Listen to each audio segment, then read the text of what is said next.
With your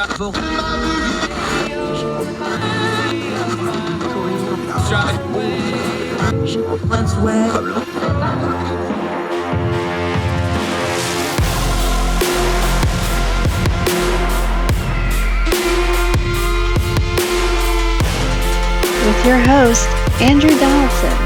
This is Heard Tell. Welcome back to Heard Tell. I'm Andrew Donaldson. Hope you are well wherever you and yours are. Thank you so much for joining us.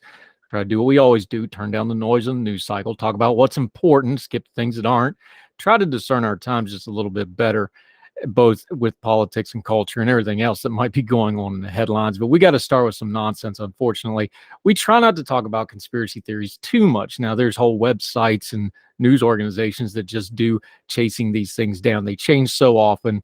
There's so many of them. It's kind of a waste of time to go through them individually, but there's an overall theme one I think we need to touch on because we're just seeing it and it's reaching the apex of silliness if it wasn't such a serious business. Now, in the post-COVID world, we have these folks that are virulent anti-vaxxers. Now, let's just pause here for a second.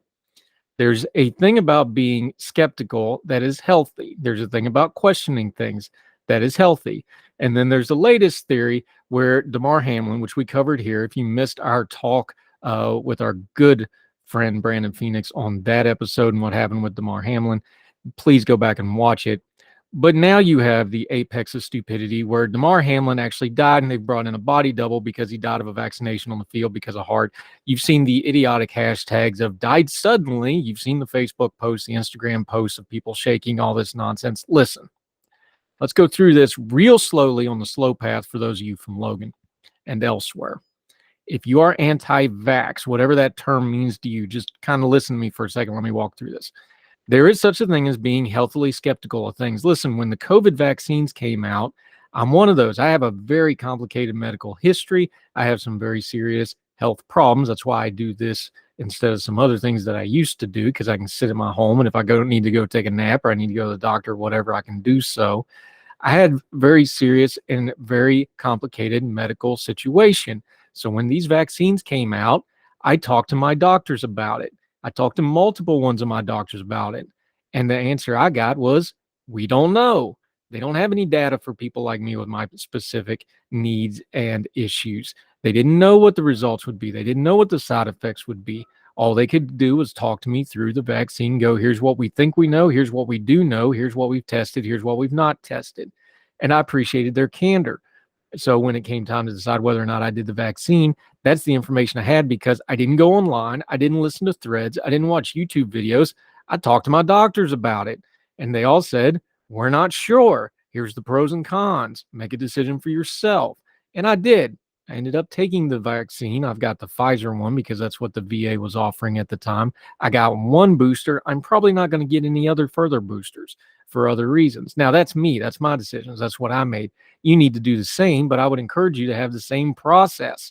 Listen to your doctors, talk to your doctors, inform yourself, and go forward. You don't want to have a vaccine? Fine.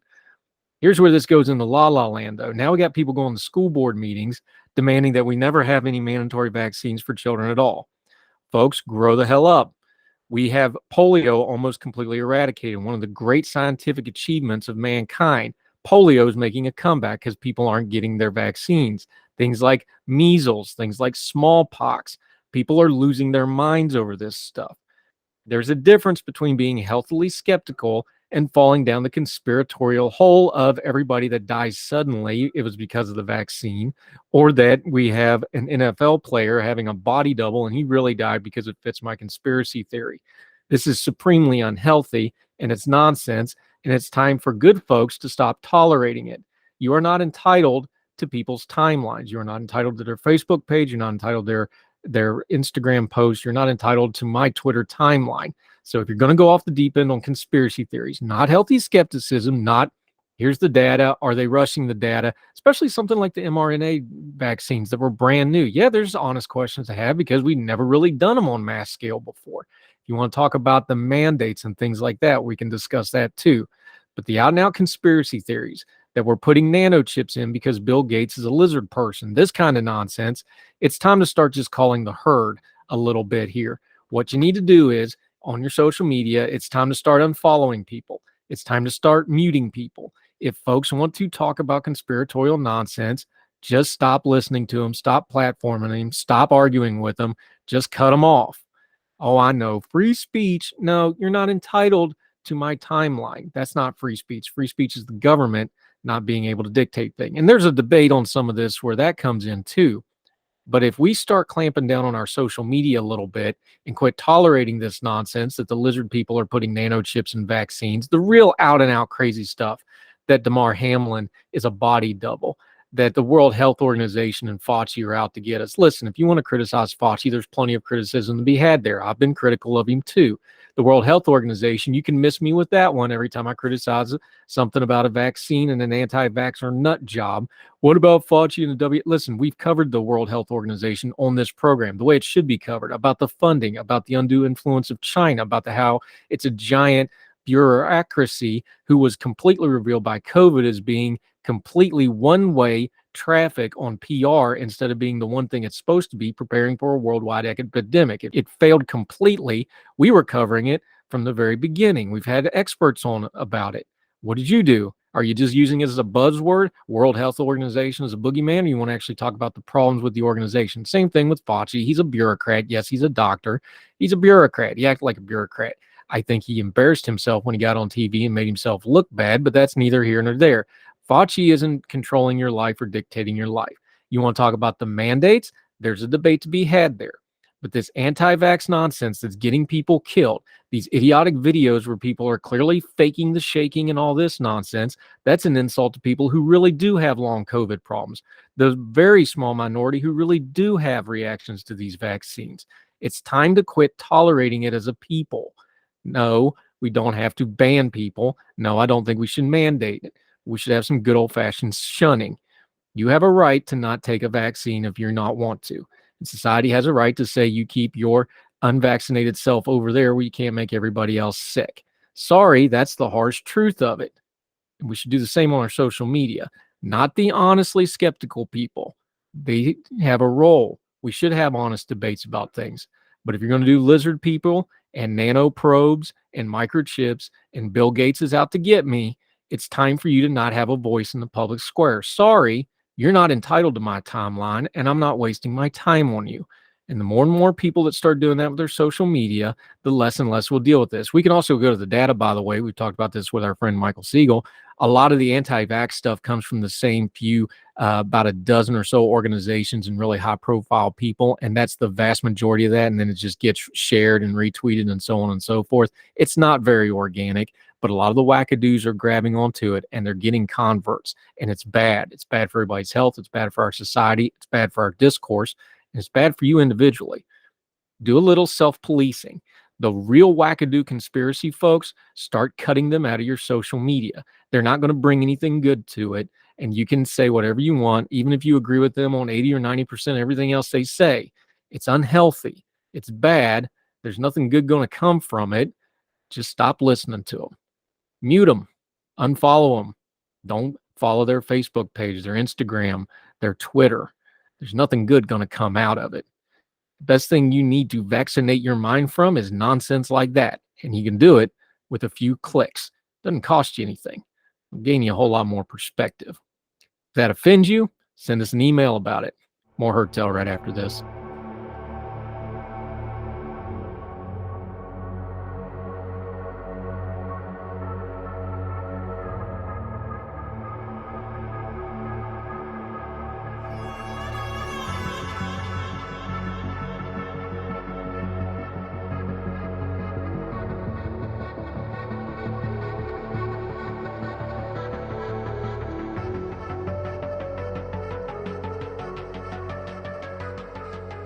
Good. Welcome back to Heard Tell. Okay, this is basically like Christmas for this guy. You've seen him frequently. He is our go-to for movie stuff. He is a double board certified critic. He's one of those real deals. He's not just one of those internet guys anymore.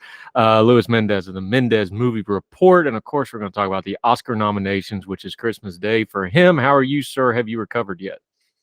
Well, what I'll say about the nominations right off the bat is that they were everything, everywhere, all at once. Very good branding. Yeah, the sweep almost of just about everything you can get. Everything. Look, let's just start right there. This has got to be the favorite for Best Picture in all the major awards right now, does it not? I mean, they've got an actor in every award. Obviously, the technical way they made this film was pretty creative. This has got to be the favorite, yeah.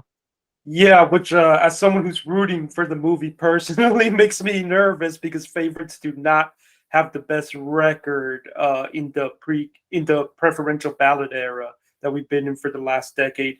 It's got the most nominations. I want to say 11 nominations. It got into some places I really didn't think it was going to get into. It got into, I want to say, I think costume design. It got into score, but the one that really surprised me was that it got into song. I did not think that that song was going to be in play, so I was very surprised to see it get in there. And then Stephanie Sue, who was on the margins because everybody thought that was going to be just about Jamie Lee Curtis, who, by the way, first time Oscar nominee, which is crazy to me that it's her first time ever. First time ever for Jamie Lee Curtis, and as good as her performance is, I thought Stephanie Sue was a lot better. So I'm very happy to see that she got in. And this movie has gone from being the underdog, where people were laughing at people like me who were saying that it could get in back in the spring, to now it's got a target on its back because it is the movie to beat. It has hit literally everything a would-be Best Picture winner needs to hit. It's got the most nominations.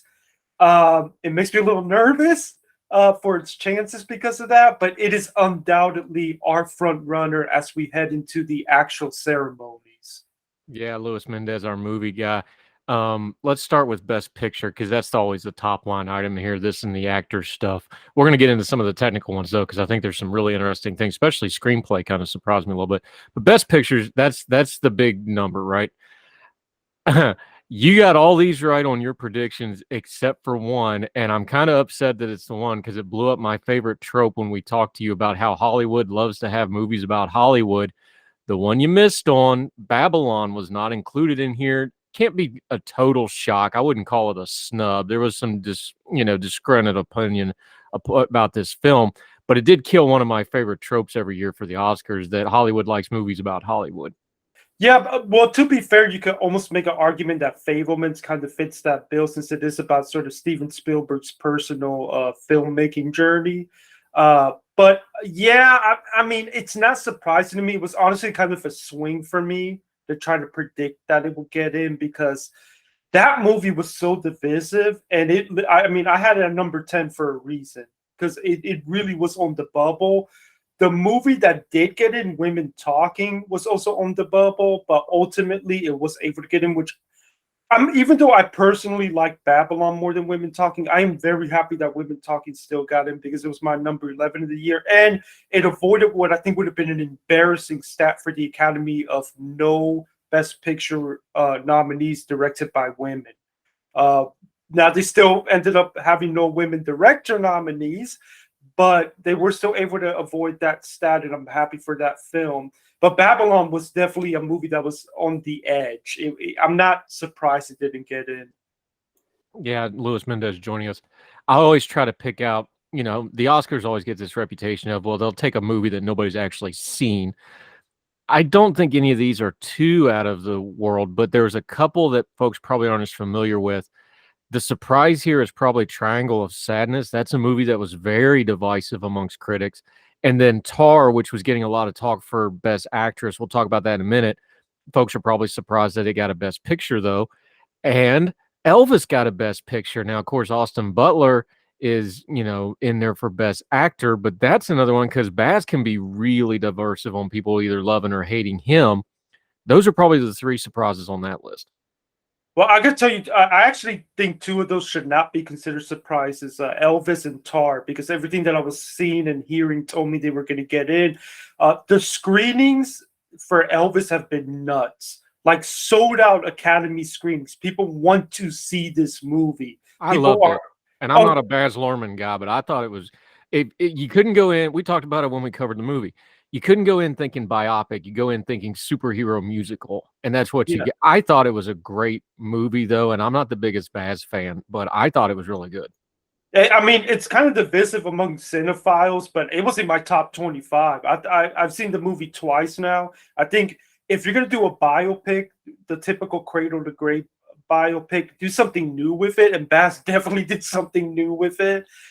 Tar is sort of like the female version of There Will Be Blood, where you're not following a good person. You're basically it's kind of a character study, and Kate Blanchett delivers a performance that is arguably the female version of Daniel Day-Lewis doing their in There Will Be Blood. So that was a huge critical darling. It's one of my favorite movies of the year. I got spoiled this year. A lot of my favorites got recognition this year, whereas last year not so much. But and then Triangle Sadness is a surprise, even though it was constantly a bubble film. That was the Cannes Film Festival winner. I personally am it's my personal least favorite of the nominees, but that is a movie that was a big hit with a lot of people. It's a satire. It's got that sort of eat the rich stuff that some people eat up.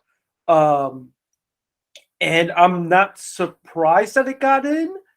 But I'm not well, I should say I'm surprised it got in, but I'm not shocked because it was always a bubble film. It was always right there. Yeah, Luis Mendez joining us. Let's talk directing. Is Spielberg doing a movie about himself becoming a director going to help or hurt him here, do you think? Well, on paper, he should be the favorite. The problem is that these two dudes who made a movie that has become one of the biggest surprises of the year have come along in the Daniels, who, by the way, are only the third duo in history to get a Best Director nomination. They joined, the fourth duo. They joined the directors of the original West Side Story, Warren Beatty, and another director who, unfortunately, his name I can't remember for heaven can't wait, and of course the Coens.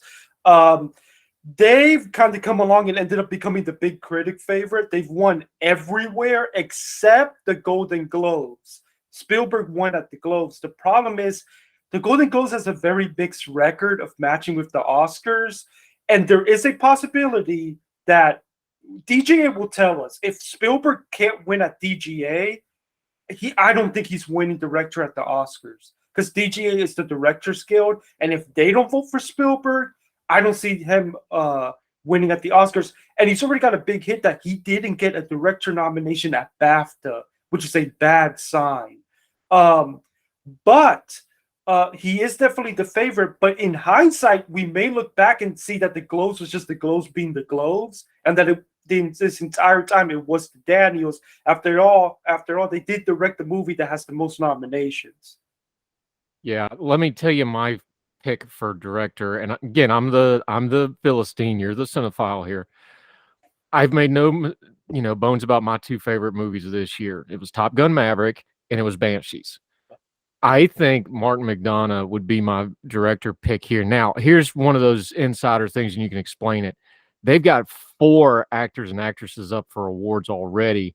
It would really be something that's seen as an actor-carried movie. But I thought this movie and the directing of this movie, the way the landscape is very much a character of this movie, the pub that's at the center of it, they actually built it on location because they wanted the location first. That was all built from scratch. I think he's going to get penalized because there's such good acting in this movie, but you don't get good acting without good directing. I think he really accomplished something with this film, even if he doesn't win, but that would be my pick.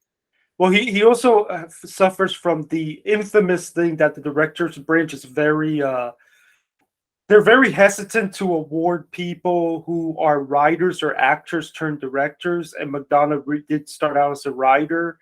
I don't think he's got a shot at director, but I do think he is definitely in play for screenplay. But again, like Spielberg, the problem McDonagh faces is that these two dudes have come out of nowhere into Daniels and made a movie that is so original that it could just end up costing him. And the thing is that if Everything Everywhere Once does not exist, Banshees is the critic pick. Banshees is the movie that's sweeping everything, and Banshees is right there in it. Now, I love Banshees myself, But the thing that is holding me back from believing it can win on a preferential ballot is that it's got audience scores that remind me of The Power of the Dog, where I don't feel this way, but I know a lot of people out there who feel that the movie is depressing and that they walk away from it kind of feeling down. Now, it's a dark comedy. I don't personally feel depressed by the movie, but you can't ignore that when you're thinking about what does well on a preferential ballot. So even though the movie is right there with everything everywhere, and if you look at all the stats of what do you want to hit if you want to win Best Picture, it really does seem to be Everything Everywhere versus Banshees. Everything Everywhere has that crowd pleasing thing in its favor, but it might also be a little too weird for some of the older voters. But then you have Banshees, which maybe might be too depressing for some voters. So it's going to be interesting to see, which is why that sets up the potential for a dark horse that busts all the stats, which could end up being Top Gun Maverick. And we'll talk about screenplay because that was a big show for it there. But yeah, McDonough, I love this directing as well, but he's got a big climb. Yeah, I think the two Daniels get the best director here, and maybe Spielberg on the sentimentality. We'll see how that one shakes out.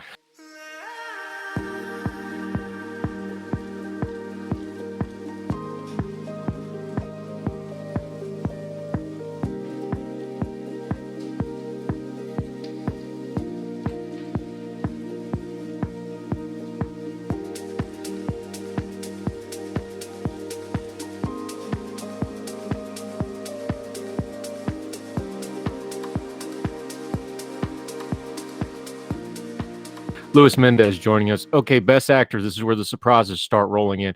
Big day for Ireland here. I'd never heard of Aftersun until this morning. I'm not even going to lie about it. I had to go Google this thing, and there it is, Paul Mescal. Who is this guy, and how did he get into Brendan Fraser's category here?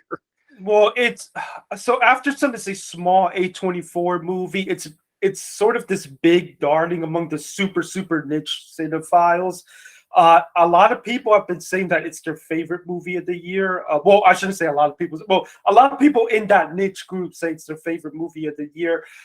Personally, I like the movie, but I did not love it. I actually think it's arguably the most overrated film of the year, which would get me torches in certain places if I said that out loud. But Paul Mescal is a young up-and-comer. He's Irish actor. Lots of praises for his performance in the movie, and this could end up being the breakout role for him where we start to see him show up in future Oscars. But it is a very small movie. Don't feel bad about not hearing about it. I barely knew about it until the end of the year when they sent me a screener. Yeah, Louis Mendez joining us. The real story in this category, though, is Brendan Fraser going wire to wire with this? I'm starting to have doubts because this movie didn't get into picture, and that is a big red flag because traditionally actor tends to match with Best Picture nominee. He's in it though. He's in it, but he's going up against Colin Farrell, who is the lead actor in a movie that is currently a top 2 contender to win Best Picture. And then there's a young guy by the name of Austin Butler that has had arguably the breakout role of the year playing Elvis, and they love people playing historical figures, and he has an incredible performance that reminds me a lot of sort of Rami Malek in Bohemian Rhapsody. And if this movie showed up elsewhere big time, I think that it could end up being Austin Butler.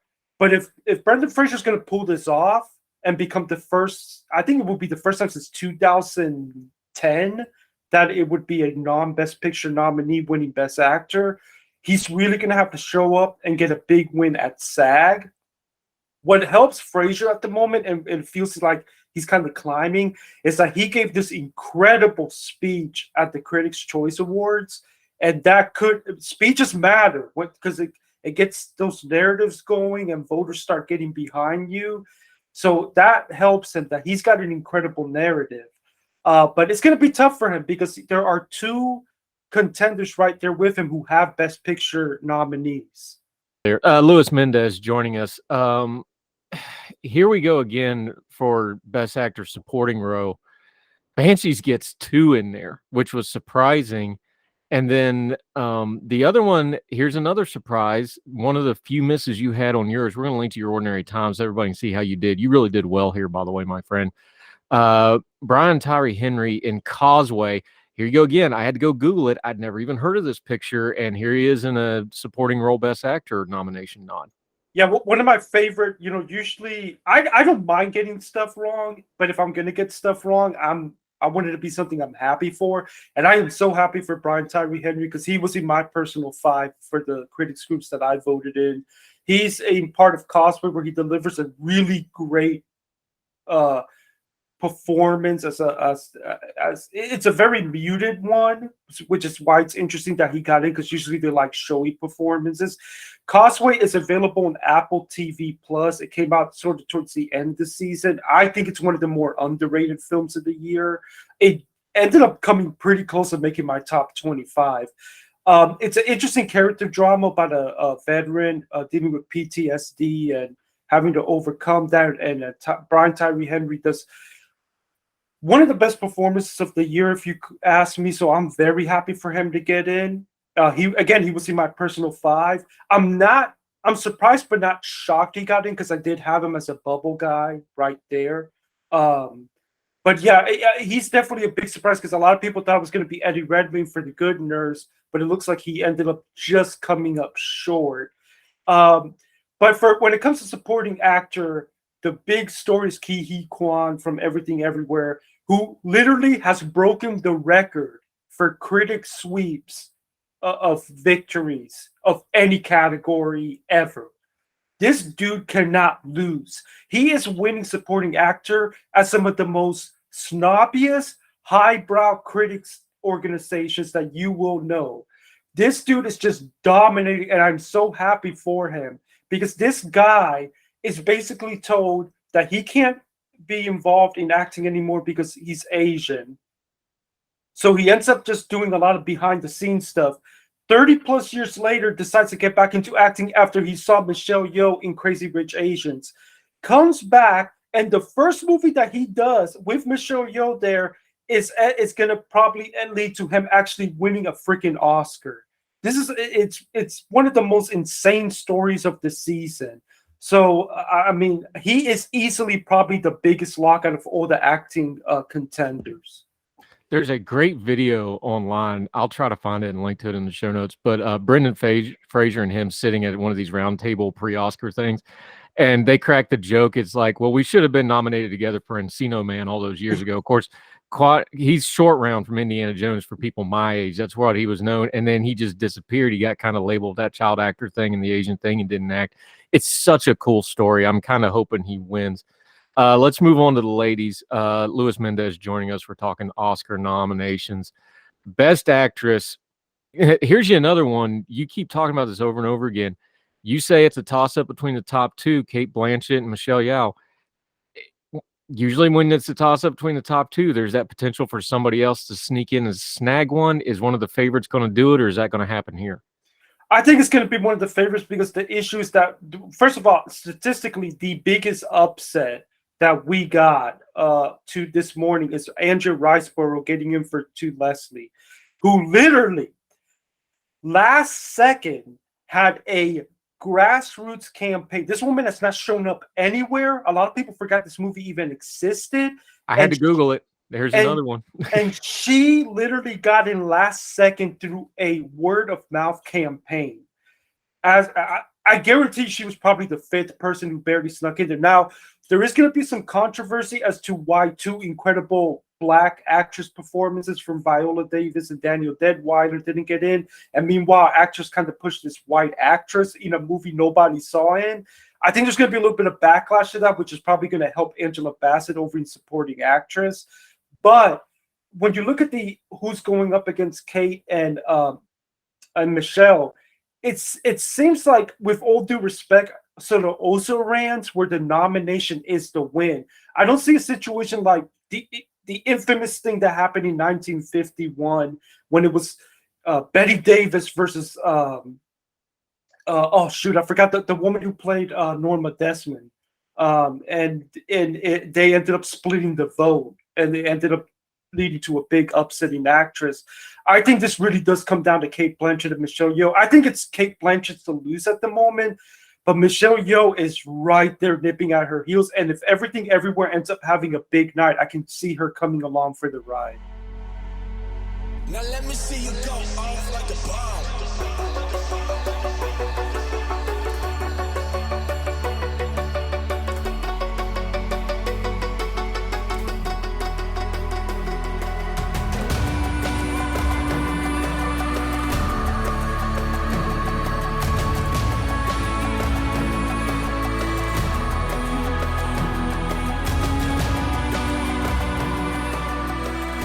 Louis Mendez joining us. You just mentioned it. Let's just go ahead and talk about it. Best Supporting Actress. I got it. The popular people's vote here is going to be Angela Bassett for a lot of reasons. One is she's just awesome and everybody loves her, and she's been criminally underused in her career, in my opinion, although some of that's her picking her spots. It's been a long time since she's been up at the podium. She's wonderful. You know, there's all the stuff with Black Panther, Wakanda Forever. There's all that emotion behind it. That's all going to get channeled towards Angela Bassett in addition to her performance. Is it going to be enough, though? Because you've got two from Everything Everywhere All at Once in the same category. You got the Whales back in there, and Carrie Condon, who was awesome in Banshees, doesn't work without her. She's the pivot that makes that whole male-driven angst fun ride of dark comedy work. And again, I love that movie. Is Angela Bassett the favorite? Is she going to win it? She is the favorite. The problem that Angela Bassett is going to have to deal with, though, is that she doesn't have a Best Picture nominated film. And the question is, can she win at BAFTA? Because BAFTA makes the Academy look like the People's Choice Awards. There's a reason Top Gun Maverick and Black Panther Wakanda Forever didn't show up as much at BAFTA. But the fact that she still showed up at BAFTA could end up being a good sign. Also, she's got the narrative.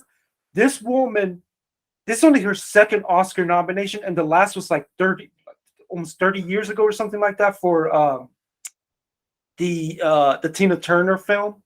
And I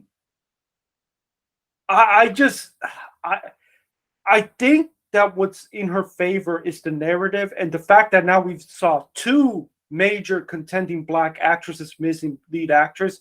I think just you're going to see this imperative of we got to award Angela Bassett so we can get a woman of color Oscar. And she, by the way, is the first ever MCU acting nominee ever. And it would be very interesting to see if the MCU, at a time that the industry doesn't have the greatest relationship with it, still manages to pull off a supporting actress Oscar win.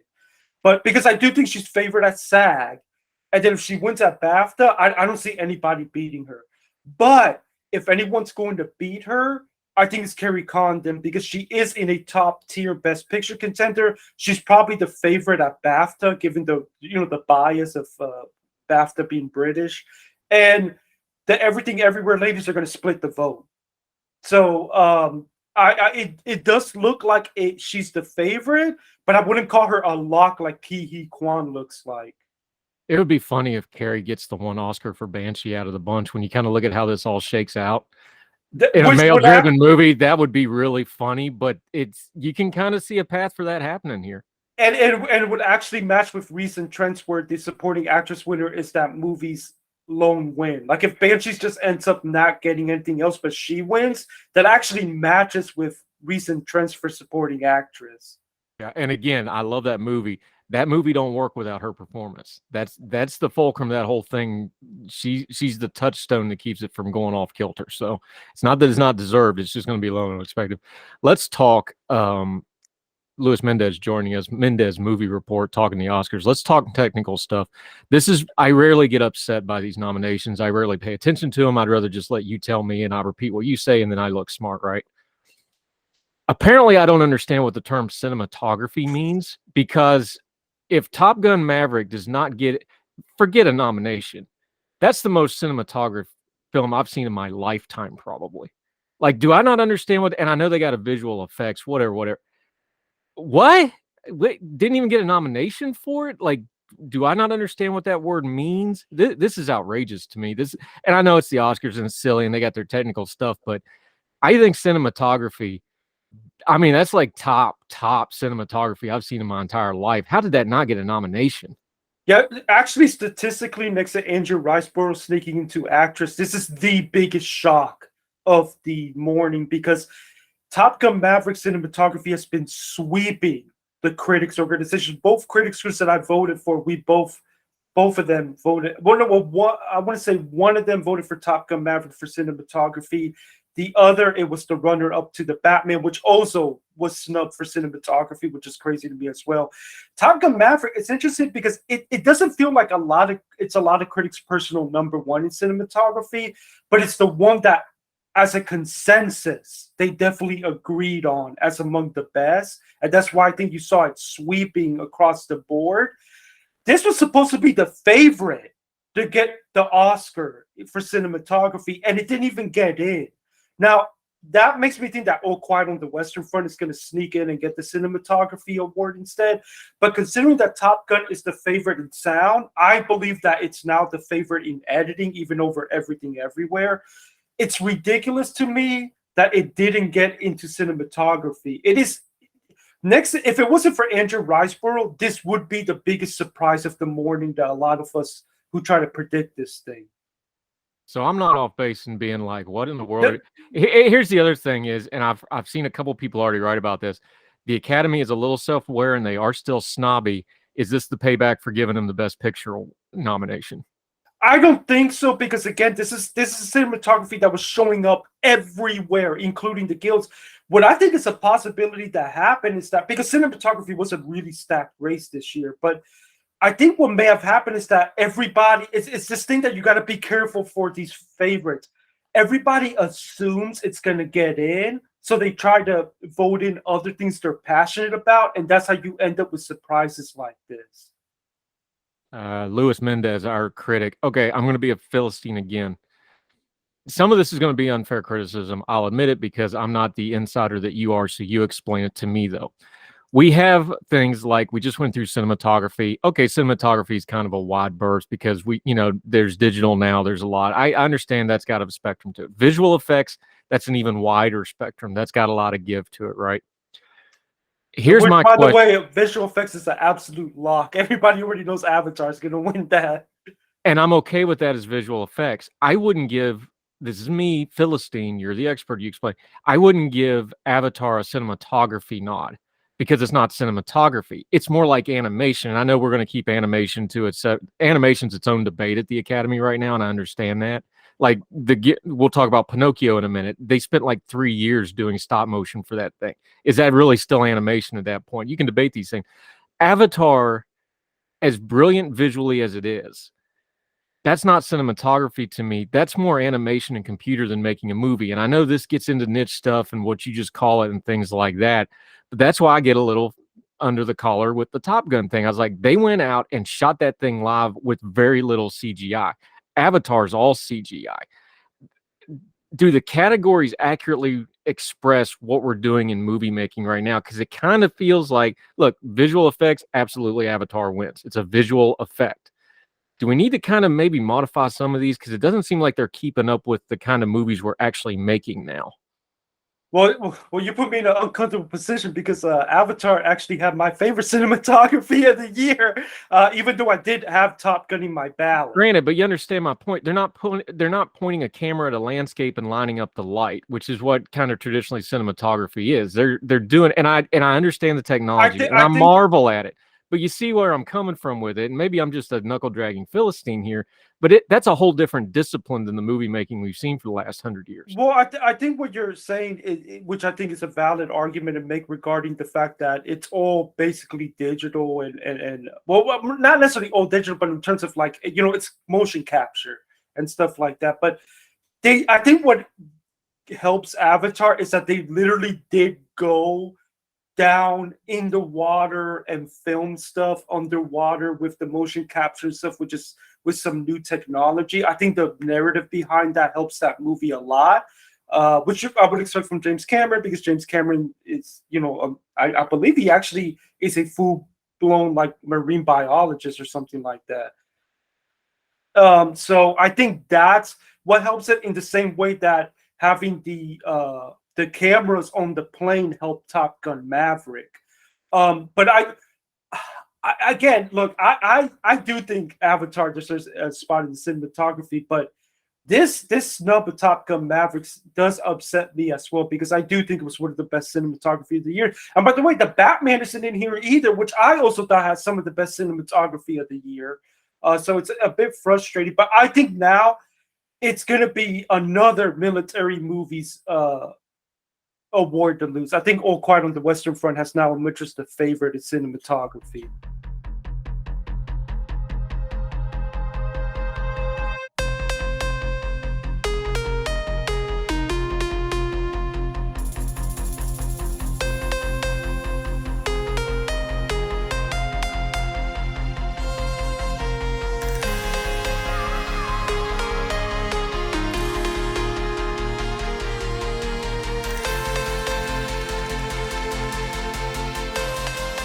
Yeah, Luis Mendez. All right, let's put a bow on this. The Oscars are coming. Of course, Everything Everywhere All at Once is now the favorite. They've got 11 nods, so they're probably not going to get into the double-digit, clean sweep category of the Oscars. Let's put the over/under. Let's call it 8. 8 wins over/under. Under. Because even movies that have a lot of nominations and still go on to win picture and everything, even they in this era get like 4 less wins, because we are in an era where you're seeing voters spread the love more than they did in the old days, where whatever had the most nominations was probably going to sweep a lot of awards. All right, let's just run through the list real quick here. All Quiet on the Western Front and Banshees both had 9 nominations each. How many? And Banshees, half of those are for acting, which is really remarkable. Tells you what quality this film was. How many nods do you think both of those get with 9 nominations each? Definitely under. I think All Quiet is going to have a shot to split text with Top Gun and Avatar. Banshees has the problem that it keeps being the number 2 at the moment to a lot of things. So I would say that unless Banshee suddenly becomes the front runner for picture, it maybe only escapes with 1 or 2 wins. Elvis has 8 nominations. Obviously, Austin Butler is the one everybody's going to really be paying attention to. It's also up for a lot of design type of technical awards. How many do you think, and does Butler sneak in with a Best Actor? It's all about Butler. He is that film's biggest chance at Oscars, and if he wins, I guarantee you makeup's going to come along with him. All right, good point. Fabelmans, of course, this is Steven Spielberg being Steven Spielberg to a certain extent. They're up with 7. Yeah, this all hinges on best director, right? If he wins Best Director, they'll get a couple more somewhere in there. Fabelmans is all hinges on Spielberg and if he's enough, because that movie has been fading of late, and there's been stories that Academy voters don't like it as much as we thought they would. But Spielberg is that movie's best shot. If you start to see that Spielberg can't even win at DGA, there is a possibility Fabelmans gets nothing. Wow, really? Okay, Tar and Top Gun Maverick both got 6.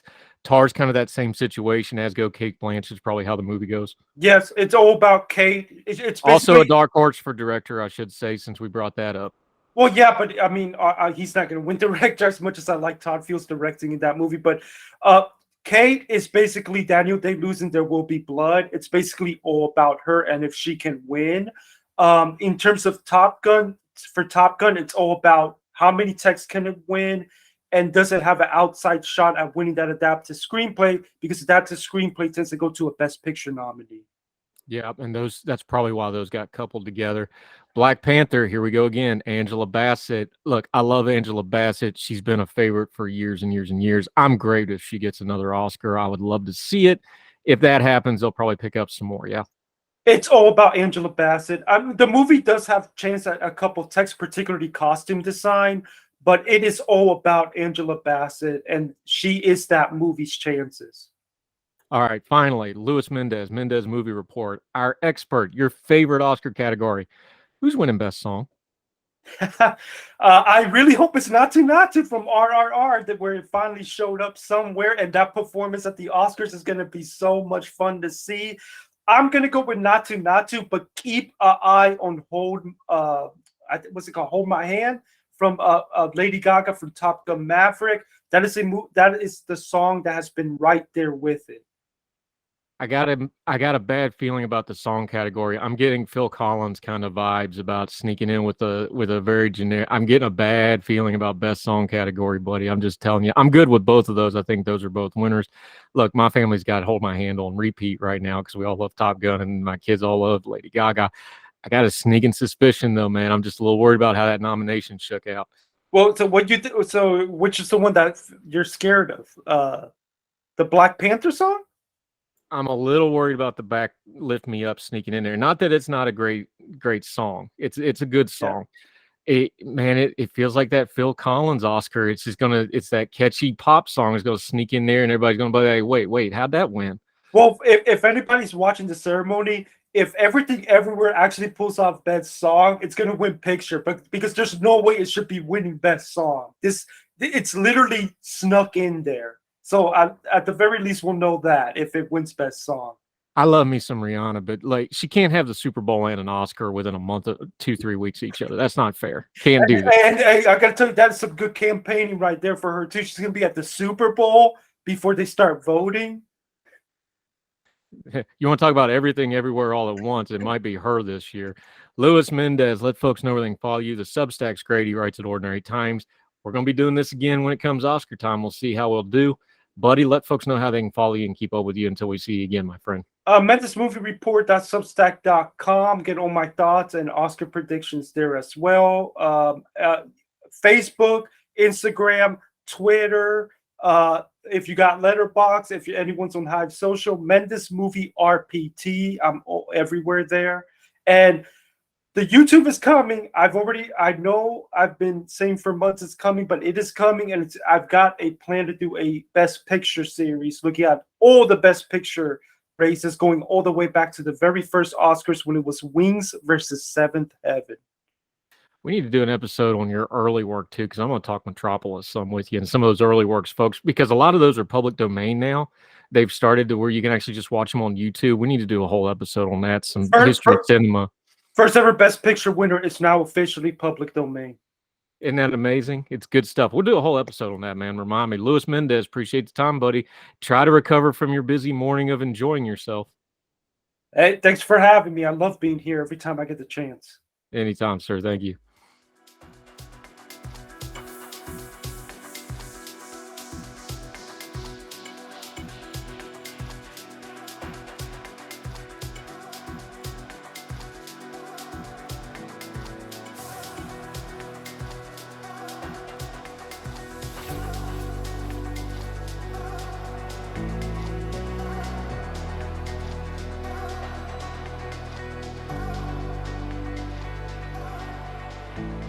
Welcome back to Heard Tell. Okay, we always end on what we try to call a good note.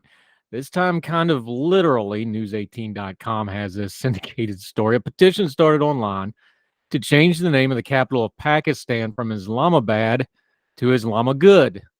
Has already received over 300 signatures. A petition was started by Ayab Abar, who claims to be a native of Bangladesh and describes section for his petition on change.org. He wrote, Islam is good. Pakistan love Islam. Why Islamabad? BAD, all capital letters there. Love from Bangladesh.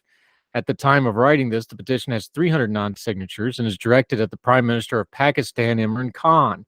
Many on Twitter were quick to point out that the petition makes little sense because Islamabad is technically not Islamabad as in bad. Instead, it is Alamabad, A-B-A-D. It's all in the pronunciation, you see. Changing Islamabad's name to Islamabad. There's a link to the petition if you want to get in on the fun. I don't see this happening anytime soon because, again, this is a translation problem. Folks, just leave the names alone. Don't we all have better things to do?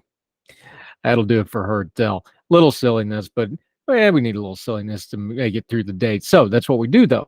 Discerning the times we live in. One of the ways you can do that, help us continue to turn down the noise. Follow us on all the podcasting platforms, iTunes, Spotify, any podcast platform there is, we are on it, including some in India that I cannot pronounce, but we see you listening. We sure appreciate you folks over in India.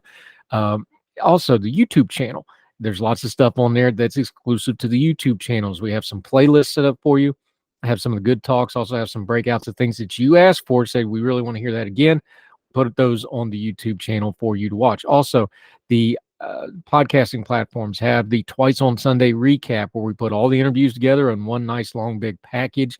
That's on there. Make sure you sign up to both. It's free, only costs you a click. You want to give us 2 clicks that are both free.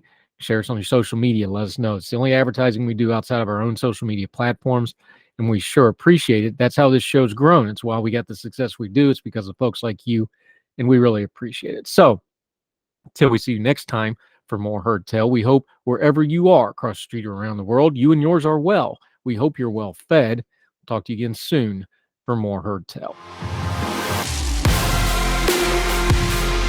All the music on Heard Tell is provided under a Creative Content license from monstercat.com.